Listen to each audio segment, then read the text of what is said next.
ભુજમાં બ્રાહ્મણ જ્ઞાતિના તેજસ્વી તારલાઓનું સરસ્વતી સન્માન કાર્યક્રમ યોજાયો હતો, જેમાં નર્સરીથી લઈને MBA, PhD સુધીના તમામ છાત્રોને સન્માનિત કરવામાં આવ્યા હતા. સમગ્ર આયોજન ભુજ પુષ્કરના બ્રાહ્મણ વિદ્યોતેજક મંડળ દ્વારા કરવામાં આવ્યું હતું.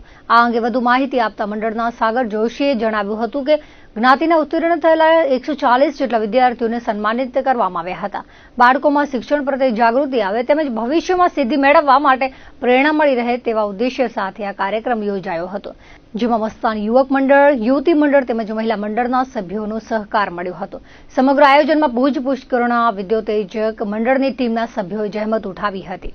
અમારી જ્ઞાતિના ભુજ તાલુકાના જેટલા પણ બાળકો છે જે નર્સરીથી કરી અને MBA અને ફર્ધર PhD સુધીના જેટલા પાસ થયા છે એમનો સન્માનવાનો સરસ્વતી સન્માનનો કાર્યક્રમ છે.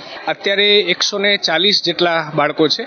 આ સમગ્ર કાર્યક્રમ ભુજ પુષ્કરના બ્રાહ્મણ વિદ્યોતેજક મંડળ દ્વારા આયોજિત છે અને સાથે સાથે અમારા સહયોગીમાં મસ્તાન યુવક મંડળ, યુવતી મંડળ અને મહિલા મંડળ પણ સાથે છે.